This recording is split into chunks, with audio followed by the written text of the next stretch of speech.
Bapak bisa hitung berapa harga tanah termahal Jalan Tamrin atau Jalan Sudirman? Bang, sambil diminum. Nilai jual objek pajaknya ini tinggi sekali begitu ya.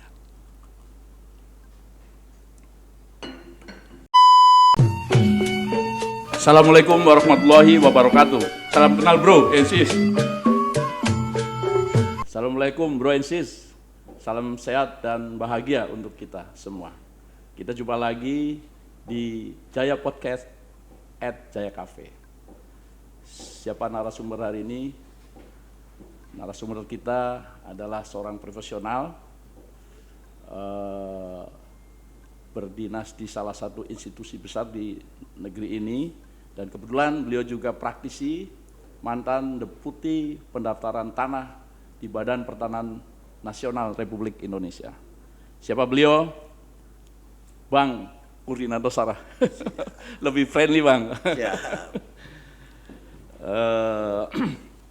Terima kasih Bang atas kehadirannya di tengah kesibukan Abang yang kalau saya lihat banyak sekali kegiatan. Walaupun kalau dari sisi masa Abang mantan praktisi itu nggak tahu kapan, sampai hari ini masih menjadi sosok yang sibuk dalam rangka pengabdiannya, tidak pernah berhenti di negara ini. Amin. Nah, kali ini kita akan bincang-bincang ringan dengan maksud dan tujuan barangkali bisa memberikan pemahaman lah secara ringan pula itu kepada masyarakat luas itu kan, bagaimana sebagai warga negara tentu berhak memahami sisi-sisi yang akan kita obrolkan, kita akan bincang-bincang kita. Bang, ini kita bicara ini apa? Kayaknya kebangsaan atau apa ya, terkait dengan dunia kewenangan atau apa ya? Di dalamnya ada sentuhan hukum juga nih. Ya. Ini kan lagi gencar mengenai Undang-Undang Cipta Kerja. Nah, kita hubungkan dengan pasal 33 di dalam Undang-Undang Dasar 45. Pasal 33 ayat 3. Kemudian turunannya, kemudian ada Undang-Undang Nomor 5 Tahun 60 tentang Peraturan Dasar Pokok-pokok Agraria. Pasal 2-nya tuh nyambut dari pasal 33 itu. Intinya lebih kurang bumi, air, ruang angkasa serta kekayaan alam yang terkandung di dalamnya dikuasai oleh negara untuk sebesar-besar menuju kemakmuran rakyat, kira-kira gitu. Nah, ini Abang kayaknya di dunianya nih. Kira-kira sejauh mana pengertian, pemahaman atau makna daripada dikuasai oleh negara, dimiliki atau dikelola dan seterusnya. Inilah yang menjadi agak bias pemahaman atau multitafsir lah di kalangan masyarakat umum. Itu Bang, silakan Bang. Terima kasih. Assalamualaikum warahmatullahi wabarakatuh. Waalaikumsalam. Selamat pagi, salam sejahtera teman-teman, para pemirsa ya, pendengar dari podcast Jaya Cafe ini. Untuk menjawab atau memberikan komen dari apa yang disampaikan oleh, saya panggil Mas saja ya, Mas Jaya ini, saya awali dengan statement dari Presiden Amerika ke-16 Abraham Lincoln, bahwa kalau kita ingin tahu prediksi di masa depan, maka kita harus menciptakan masa depan itu. Kenapa demikian? Karena kalau itu diciptakan oleh orang lain, kita tidak akan pernah tahu, tidak akan bisa memprediksi begitu. Itu yang pertama. Jadi kita harus bisa menciptakan masa depan. Dan ini sangat terkait dengan pemahaman dari hak menguasai yang tadi Mas Jaya sebutkan itu tadi. Kemudian yang kedua, saya akan mengatakan atau menyampaikan ada yang namanya paradigma. Paradigma adalah suatu pola pikir, suatu alur pikir, bagaimana kita mencapai tujuan kita itu. Setiap orang, kita semua ini pasti mempunyai tujuan hidup. Untuk mencapai tujuan hidup itu, kita mempunyai suatu pola pikir. Saya harus bagaimana? Kita mempunyai alur pikir begitu. Itulah yang namanya paradigma. Dalam perjalanan menuju tujuan hidup kita ini, maka tentunya ada tantangan-tantangan atau ada hambatan-hambatan atau ada gangguan-gangguan. Bila paradigma yang kita ambil itu tidak bisa menjawab gangguan-gangguan yang terjadi, baik itu internal maupun eksternal, maka sudah sewajibnya kita merubah paradigma kita, pola pikir kita. Kalau kita tarik lagi ke atas nasional, maka di situ ada amanat dari Konstitusi Dasar kita, Undang-Undang 1945, khususnya yang terkait dengan kantor kita ini, Kementerian ATR BPN ini, yaitu pasal 33 ayat 3. Tadi Mas Jaya sudah menyebutkan bahwa bumi, air, ruang angkasa, dan segala yang terkandung di dalamnya dikuasai bagi sebesar-besar kemakmuran rakyat. Jadi ada dua kata kunci di sini. Pemahaman dikuasai dan pemahaman mengenai bagi sebesar-besar kemakmuran rakyat. Sama halnya dengan contoh yang tadi saya sampaikan, tujuan masing-masing individu kita ini. Untuk mencapai tujuan tersebut, sekarang namanya bukan tujuan hidup kita, tapi tujuan negara ke arah situ, ini pun mendapat gangguan-gangguan. Dan gangguan-gangguan itulah yang kita namakan dengan lingkungan strategis, lingkungan strategis. Gangguan dari luar namanya gangguan yang diakibatkan oleh globalisasi, misalnya global, oleh regional maupun oleh nasional sendiri. Nah, ini harus dicapai begitu. Pertanyaannya di sini adalah apa, Pak, paradigma nasional yang dipergunakan oleh negara kita ini?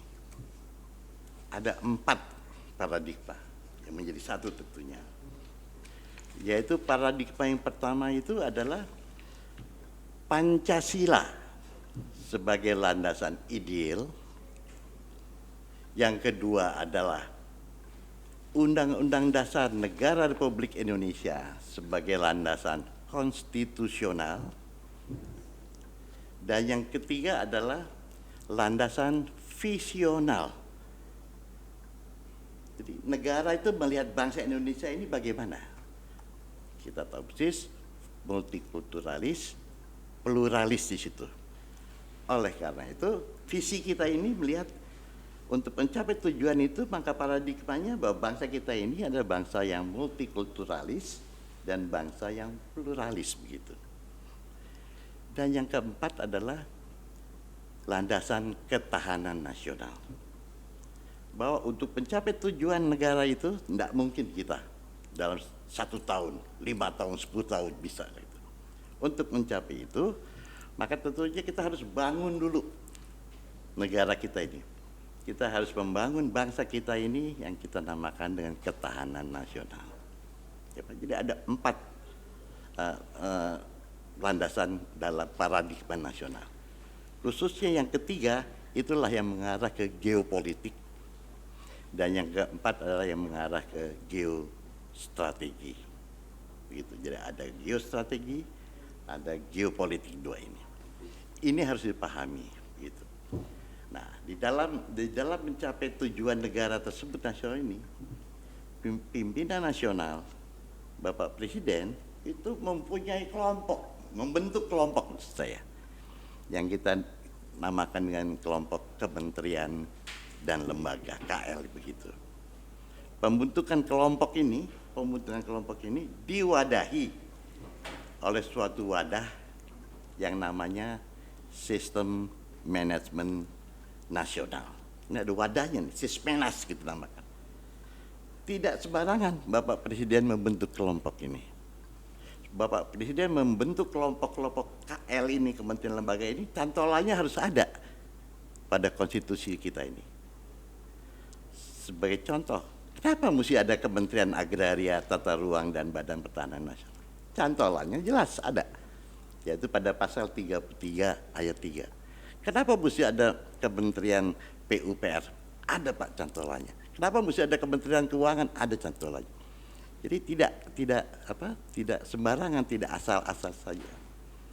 Oleh karena itu kita semua sebagai anggota Kementerian Agraria dan Tata Ruang Badan Pertanahan Nasional ini, kita harus paham bahwa kita itu ada dalam suatu sistem manajemen nasional. Karena itu kita diatur begitu.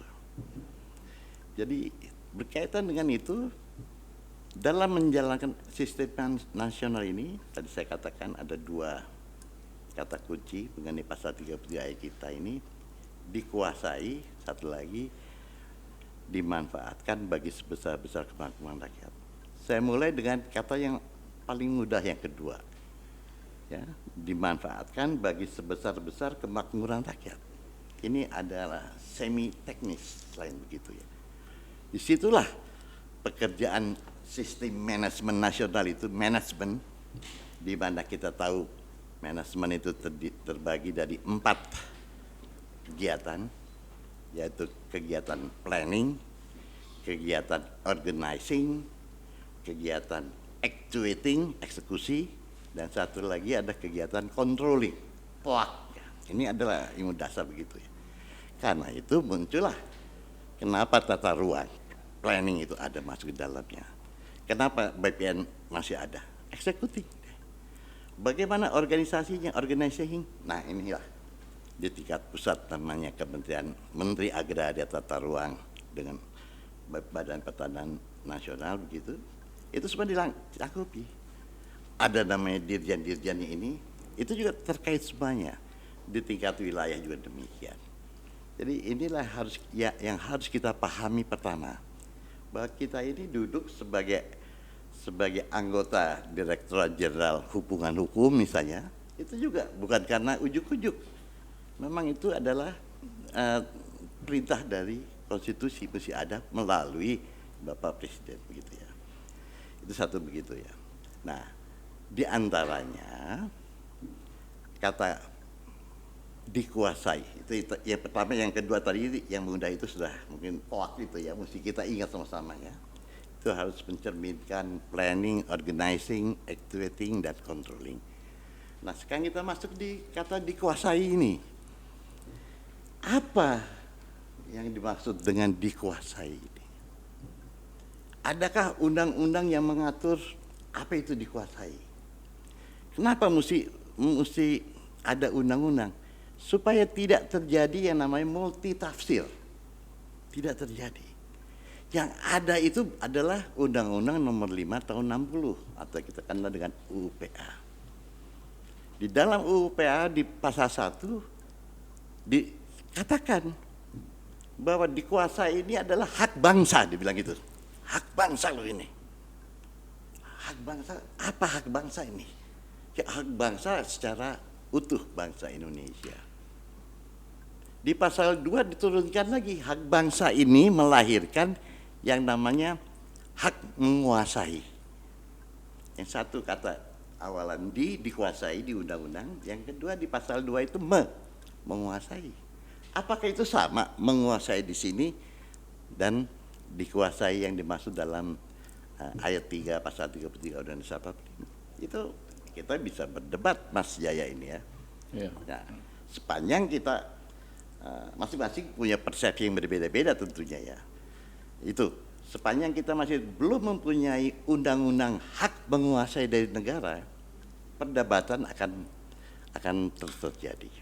Sedikit saya tambahkan, di dalam ayat 2-nya, di pasal 2 ayat 2-nya, yaitu mengatur hubungan hukum, tentang yang pertama tentang peruntukan, yang kedua tentang hubungan hukum antara orang dengan pemerintah, dengan negara, orang dengan orang begitu. Itu belum berarti definisi dari hak menguasai itu apa. Itu baru makna. Ini loh maknanya tuh ini, gitu ya, makna. Oleh karena itu masih debatable gitu ya. Sehingga saya berpikir dan saya yakin mungkin, pakai kata mungkin ya, sudah waktunya kita mempunyai pemahaman yang sama mengenai hak menguasai ini melalui suatu apa? Undang-undang, melalui suatu peraturan pemerintah mungkin, atau apa ya, terserah itu nanti mungkin Mas Jaya dengan semua ini harus ada, sehingga ini katakan sehingga ya, tidak terjadi lagi multitafsir. Ini pun terbukti pada waktu pemahaman dari pertanahan itu masuk di klasternya, masuk di Undang-Undang Cipta Kerja. Itu hanya Klaster pertanahan ya. Klaster pertanahan, dan klaster pertanahan ini dikaitkan dengan apa, undang-undang secara utuh. Itu hanya 2 atau 3 klaster yang terkait itu. Hanya berapa persen ya? Hanya berapa persen sekali. Kecil Sekali. Dan inilah yang menyebabkan ketidakadaan undang-undang, ya, sebut aja undang-undang hak menguasai itu, yaitu adanya salah tafsir tersebut. Mungkin itu Mas Jaya untuk sementara. Iya. Memang sampai hari ini masih debatable ya, pemahaman menguasai, dikuasai, walaupun di pasal 2 UPA sudah sedikit memberikan gambaran, tapi tetap saja memang karena belum ada undang-undangnya untuk pemahaman atau sampai ke eksekusinya di lapangan bagaimana. Nah, tadi dikatakan oleh Bang Kur bahwa BPN inilah institusi eksekutornya kira-kira, barangkali. Nah, kemudian di dalam pasal 16 UPA itu disebutkan jenis-jenis hak ya. Nah, kosong juga tentang penguasaannya. Memang kita mengenal HPL ya, tetapi di dalam pasal 16 ini kelihatannya HPL juga belum ditindaklanjuti dengan adanya undang-undang tentang HPL kan. Nah, jadi ketinggalan dengan wakaf.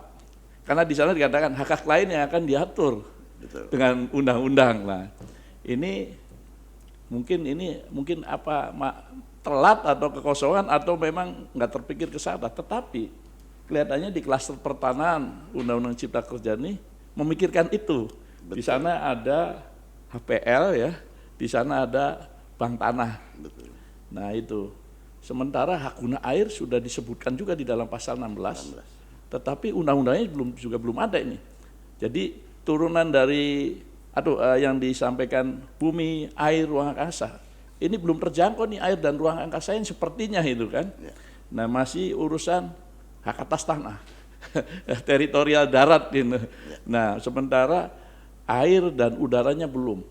Nah, kalau itu saja belum, bagaimana kekayaan alam yang terkandung di dalamnya?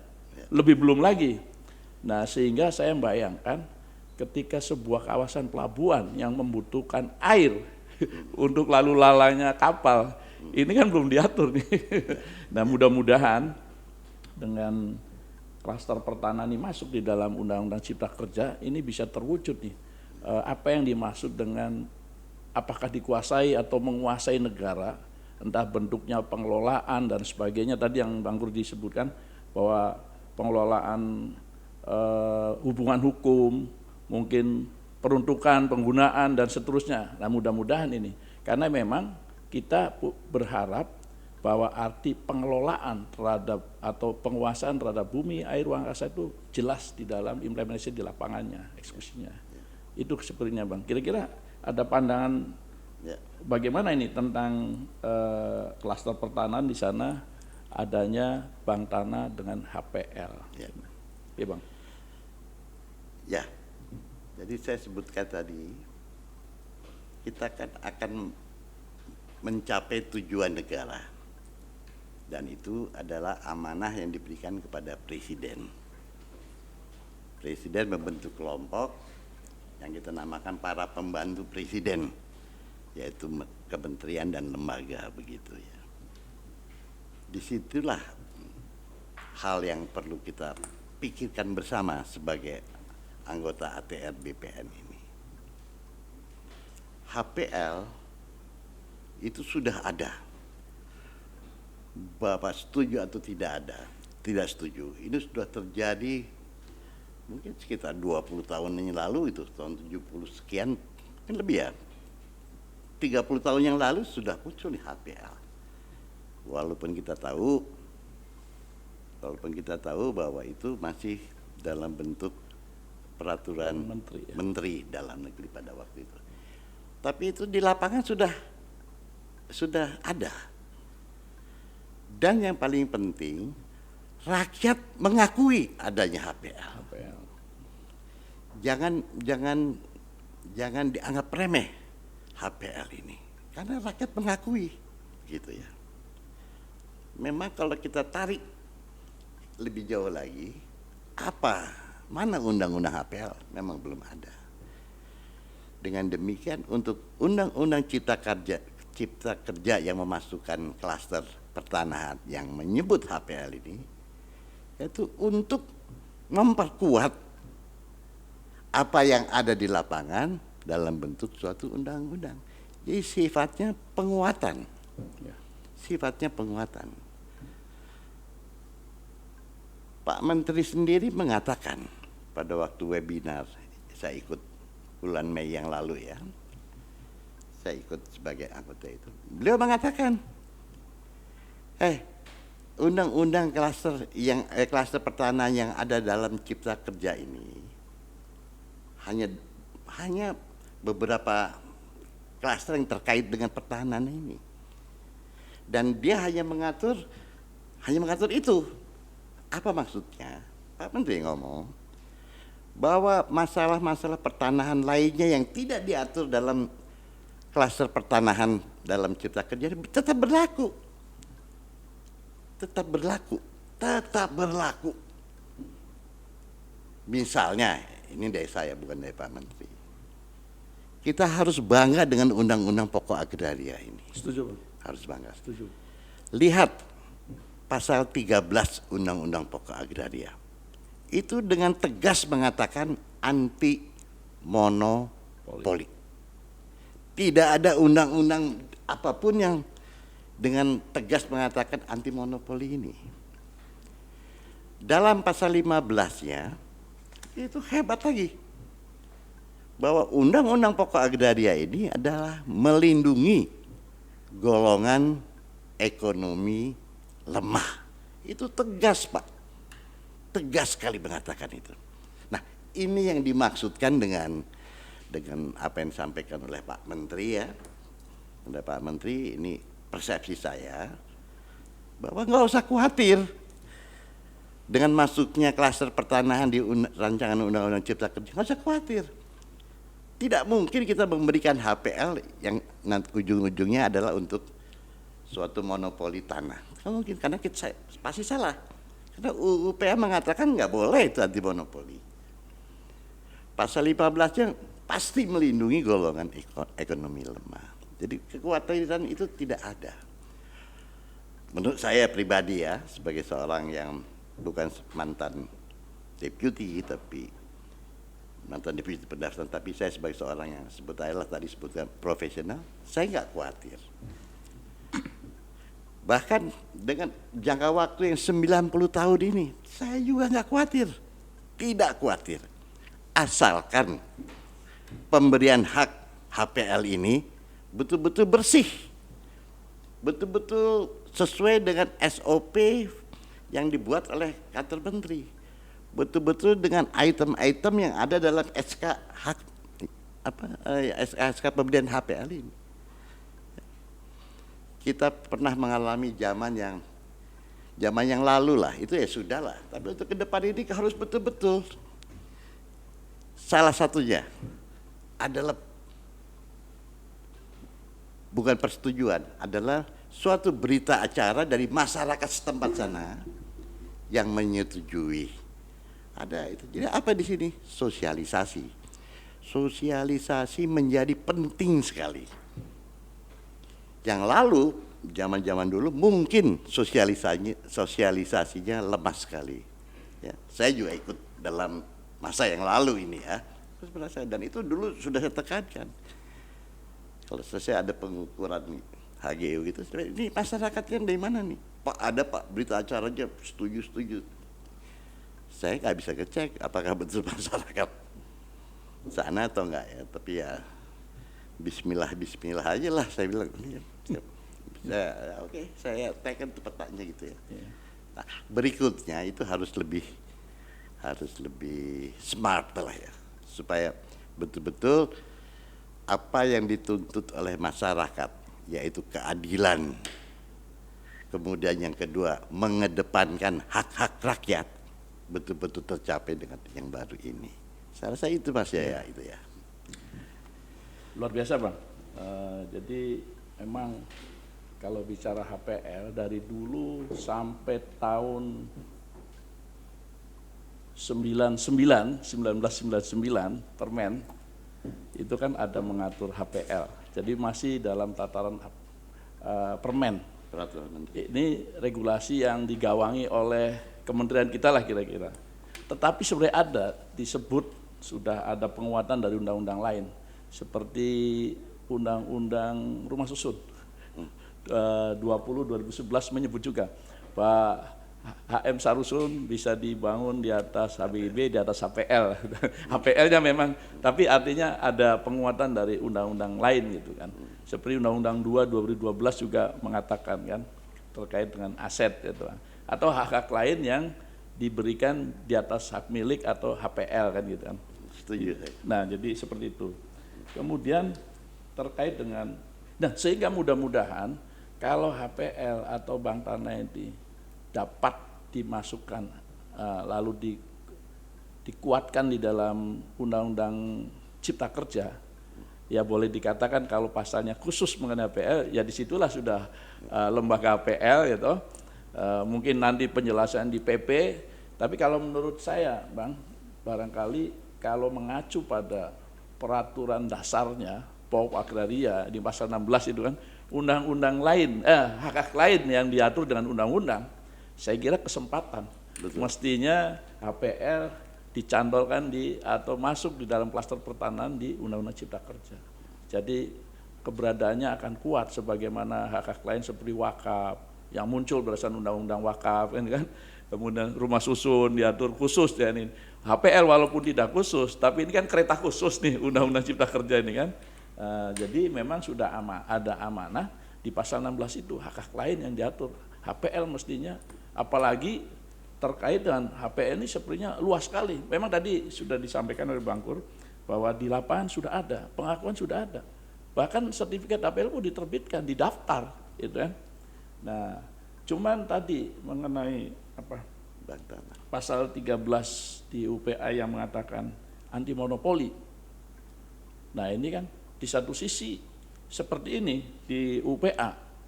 Tapi HPL yang di Cipta Kerjanya tadi yang Bang Kur bilang 90 tahun.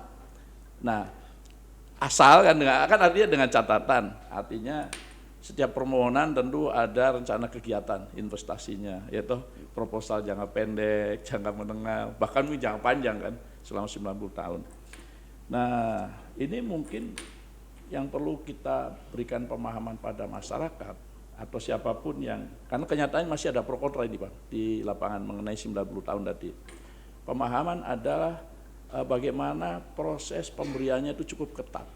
Ya, karena di sana ada berbau bagaimana kalau investor itu manipulasi, spekulan. Nah, itu kan. Nah, spekulasi. Kemudian juga perlu juga disosialisasikan bahwa di kementerian ini ada kedirjenan atau katakan unsur pengendalian. Ya, controlling tadi bahwa perjalanan investasi itu, karena kan ada ketentuan ketika tidak konsisten bisa jadi terlantarkan atau diputus hubungan hukum itu antara pemberi hak negara dalam hari ini kepada investasi. Nah mungkin ini yang butuh ini, karena yang sekarang pakai tahapan, itu kan berjangka 35 tahun, terus dipanjangin, dibaruin gitu kan.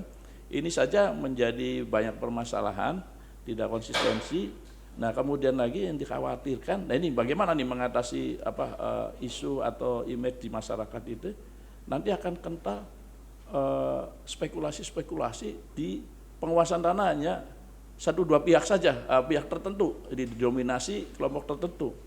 Kemudian bagaimana cara mengoreksinya? 90 tahun ini kan barangkali di masyarakat berapa generasi gitu kan. Dan jangan sampai kita berdosa, meluncurkan sesuatu lalu pengendaliannya tidak terkendali oleh kita sendiri saat ini. Nah ini barangkali perangkat-perangkat ini yang regulasi inilah yang perlu pengamanan ini yang perlu disosialisasikan ke masyarakat kira-kira. Termasuk bank tanah tadi, itu kan semuanya seolah-olah ini kan HPL ya kepentingan negara, bank tanah juga memang institusi kepentingan negara. Ini kira-kira gimana nih terhadap pro dan kontra nih kira-kira? Ya. Jadi apa yang disampaikan Mas Jaya ini benar sekali. Kita bicara spekulasi tanah.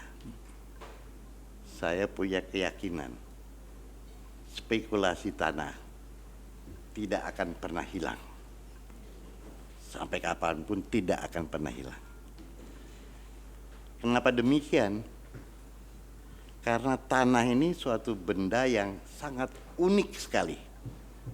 Komoditas terbatas. Supply-nya tetap, demand-nya meningkat terus. Jadi komoditas yang sangat unik sekali. Itu sebabnya kalau kita bicara harga tanah, maka komoditas tanah ini hanya memenuhi hukum pasar tidak murni, imperfect market. Kenapa? Karena supply yang tetap. Jadi harga tanah itu bisa sesuka-sukanya lah. Bapak bisa hitung berapa harga tanah termahal Jalan Tamrin atau Jalan Sudirman, berapa? 200 juta per meter persegi?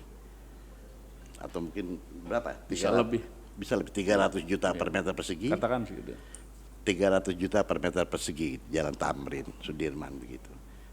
Bapak hitung dari mana asalnya 300 juta rupiah per meter persegi ini? Nggak akan ketemu. Kenapa nggak ketemu? Karena harga tanah itu dipengaruhi oleh 2 faktor. Satu faktor terukur, tangible factors, yang kedua ada faktor yang intangible, yang tidak bisa kita ukur. Kita nggak bisa ngitung tuh.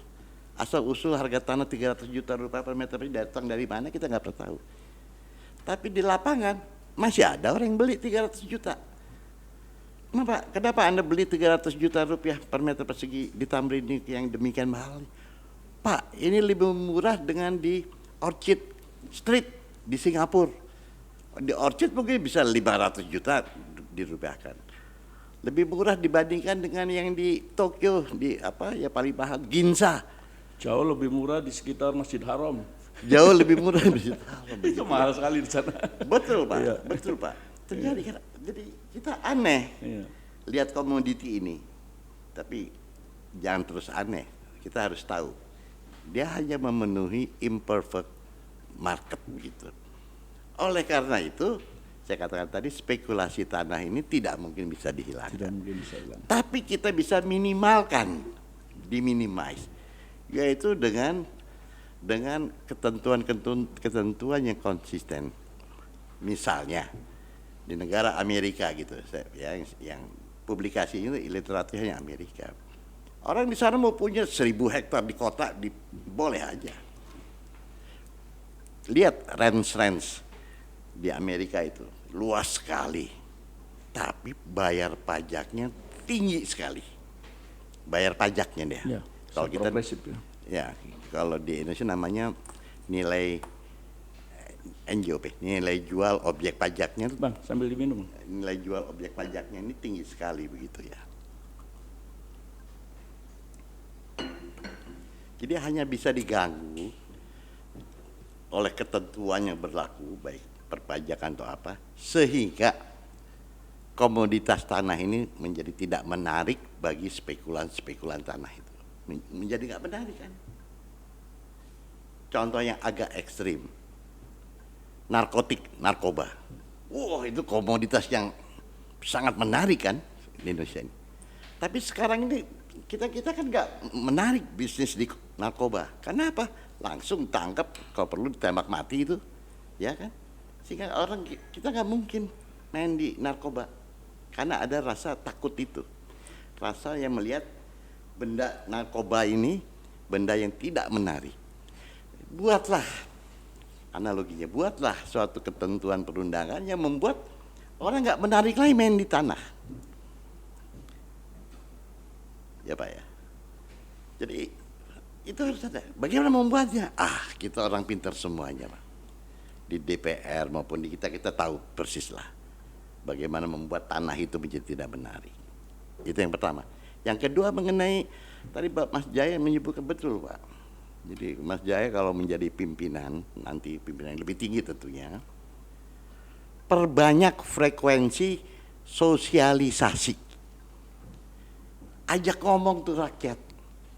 Bapak-bapak, ibu-ibu, semuanya ini ada program yang namanya menguatkan hak pengelolaan. Ini loh maksudnya nih. Sosialisasi harus Pak. Kita capek, anggarannya pun besar. Karena itu tolong nanti di tempatnya di Kanwil DKI misalnya, buatlah anggaran untuk sosialisasi dari Undang-Undang Cipta Karya yang besar. Karena apa? Karena rendahnya frekuensi sosialisasi ini akan menyebabkan miskomunikasi antara pemerintah dengan rakyat. Miskomunikasi inilah yang menyebabkan konflik-konflik di lapangan kan Pak ya. Jadi kita ngomong sosialisasi kok. Harus itu. Dan yang ketiga mengenai bank tanah ini suatu terobosan. Walaupun dulu pernah ada di DKI ini yang namanya PTB, Perusahaan Tanah Bangunan. PTB ada DKI itu tahun 70-an atau tahun 80-an. Tapi langsung dibubarkan oleh Gubernur DKI. Kenapa? Karena orang-orang yang duduk di PTB ini itu bekerja hanya untuk kantongnya sendiri. Tujuannya baik, tapi keuntungan yang diperoleh itu ada untuk mereka. Sehingga Gubernur DKI pada waktu itu setelah Pak Ali Sadikin jam Pak Ali itu bubar. Siapa sih setelah jam Pak Ali itu dibubarkan? Tidak ada. Jadi pola PT Bank Tanah yang sama dengan PTB ini kurang lebih itu pun pernah dikenal oleh rakyat Indonesia. Jadi bukan barang baru ini. Nah pengalaman itu Bang nanti gimana nih pengendalian bank tanah nih? Ini yang jadi mirip kayak koperasi itu ide bagus sekali ya dalam ini. Tapi pelaksananya koperasi ya tadi mungkin sikap mentalnya dan sebagainya. PTB begitu. Nah jangan-jangan nanti bank tanah juga begitu. Ide bagus membangun lembaga, tetapi nanti regulasi pengawalnya nanti kira-kira gimana? Ya. Sepanjang kita mempunyai persepsi yang sama ya. Bahwa pembangunan bank tanah ini untuk kemakmuran rakyat melalui pekerjaan yang dilakukan oleh pemerintah, dan kita juga mempunyai persepsi yang sama bahwa kita harus mempunyai mental yang demikian baiknya, maka dengan sendirinya Pak, sistem akan melakukan pengendalian. Misalnya saja, bank tanah ini adalah suatu investasi dari pemerintah. Tapi pemerintah kan nggak punya duit Pak, nggak punya uang kan. Oleh karena itu dimungkinkan pihak ketiga juga melakukan investasi. Tapi kita atur. Hey you, pihak ketiga begitu ya, pihak ketiga. Anda ingin ikut investasi dari bank tanah, saya ikut Pak. Dia bilang gitu bisa aja. Diatur, boleh you ikut, tapi persyaratannya tuh ini, ya, buka itu neraca keuangan Anda. Mampu nggak Anda menjalankan bank dan seterusnya, itu teknis Teknis ya. saya tidak menguasai secara benar ya. Jadi ada suatu persyaratan yang harus yang ketat cukup sekali ketat gitu ya, ya. dalam rangka controlling tadi. Controlling gitu. Terus Bahkan satu lagi, kita kan punya asuransi, perusahaan asuransi yang besar-besar itu kan. Ya, kalau misalnya perusahaan asuransi ini dilibatkan, Pak, perusahaan asuransi dilibatkan, tapi asuransi yang benar nih, perusahaan yang benar ini. Saya kira penting nih Bang, tadi pengawasan, karena yang kita lihat seperti sekarang kan pengelolaan aset misalnya ada di KL kan. Itu kayak kita banyak lihat aset daripada institusi TNI misalnya ini kan tersebar di mana-mana, dan seringkali penguasaan fisiknya diduduki masyarakat dan sebagainya lah, saya kira Abang tahu ya. Nah ini Bank Tanah saya kira ini harus melihat ini, apalagi nanti kan asetnya tersebar di seluruh Indonesia kan tentunya kan. Nah pengamanan ini ibaratnya begini, kalau orang tentara yang punya senjata aja tanahnya tetap dijara atau bukan dijara lah, ditempatilah di masyarakat. Ya. Nah sehingga permasalahan ini jangan sampai nanti malah di Bank Tanah menjadi permasalahan. Tapi tadi Abang sendiri bagaimana regulasi kita, persepsi bersama, satu pemahaman, saya pikir mungkin bisa diatasi. Cuman ini hal yang penting mengenai apa kira-kira pertimbangan harus 90 tahun. Artinya ini tadi hak yang akan diberikan terkait dengan HPL atau hak di atasnya lah. Kenapa harus 90 tahun? Sehingga ini membangun persepsi yang saat ini saja ini kan ketimbangan demikian tinggi. Nah, apalagi ada profesional yang menghitung-hitung. Kalau tuh dalam rangka RA, reforma agraria, tanah-tanah pertanian dari pelepasan kehutanan dan sebagainya, kalau toh semuanya sukses 100%, dibagi dengan petani yang ada itu masih kurang daripada kebutuhan minimal. Nah ini nih. Nah jadi kekhawatiran ini sangat complicated di masyarakat. 90 tahun takutnya masih sikap mental masih belum terbentuk mengikuti regulasi yang sedang kita bangun dengan tujuan yang baik gitu. Ya. Jadi 90 tahun. Itu saya lihat dari sisi saya. Itu dalam rangka memberikan lebih kepastian berinvestasi mungkin ya. Berinvestasi ya, di Indonesia. Ya. Karena investasi tersebut mengharuskan jangka waktu yang agak lama tentunya begitu ya. Tapi seorang investor mendapatkan hak tadi itu prosesinya panjang dan ketat. Dia harus memasukkan apa begitu ya, satu proposal mengenai hal itu yang betul-betul dinilai oleh kantor Menteri Agraria Tata Ruang ini dengan bersih gitu loh, dengan ya walau alam paham lah maksud saya dengan bersih atau apa, tidak ada permena begitu. Yang itu juga masih merupakan hanya ucapan di bibir aja ya, bersih itu ya begitu ya. Dan hal ini pun sudah saya yakin lah Pak Menteri apalagi Pak Presiden sudah memahami bagaimana membersihkan menjadi bersih itu. Jadi saya sih nggak khawatir, asal benar ini. Jangan memberikan hak PL 90 tahun pada kawasan pemukiman misalnya. Wah itu karena saya ingin di daerah Pondok Indah, maka tolong terbitkan Pak Menteri HPL di Pondok Indah. Kalau itu terjadi itu bukan bersih yang saya maksudkan di sana gitu ya. Baik Bang, ini masih banyak yang harus kita diskusikan nih, menarik, tapi waktu juga nih membatasi. Siap. Mungkin Bang Pur tidak kali ini saja harus hadir sini. Siap. Ini ke depan juga mungkin akan kita repotin, kita undang lagi untuk hadir berulang. Karena banyak sekali yang harus didiskusikan dan memberikan pemahaman pada masyarakat. Namun walaupun waktu yang singkat, tadi katakan baru kulitnya, tapi mudah-mudahan akan memberikan edukasi dan sosialisasi sebagai satu pemahaman, sebagai ilmu yang dipahami oleh masyarakat, khususnya juga jajaran ATR BPN. Saya kira itu Bang Kur, terima kasih. Setengah menit. Oh iya, mungkin silakan. Ya tidak harus setengah menit, bisa 5 menit, termasuk harapan-harapannya. Betul. Dengan diskusi ini, silakan Bang. Ya, jadi sebagai akhir mungkin dari apa yang saya sampaikan, khususnya untuk teman-teman di ATR BPN, umumnya untuk masyarakat begitu. Ada 2 hal. Yang pertama, pahami paradigma yang dipergunakan oleh Anda semua itu. Sekali lagi, namanya keren paradigma, tapi sebetulnya itu ada pola pikir untuk mencapai tujuan.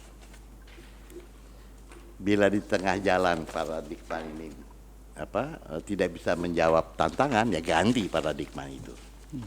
Misalnya dari rumah ke kantor, oh macet karena ada kegiatan demonstrasi atau nggak bisa jalan, karena Anda ganti. Paradigma saya tidak lewat jalan itu, tapi lewat yang lain.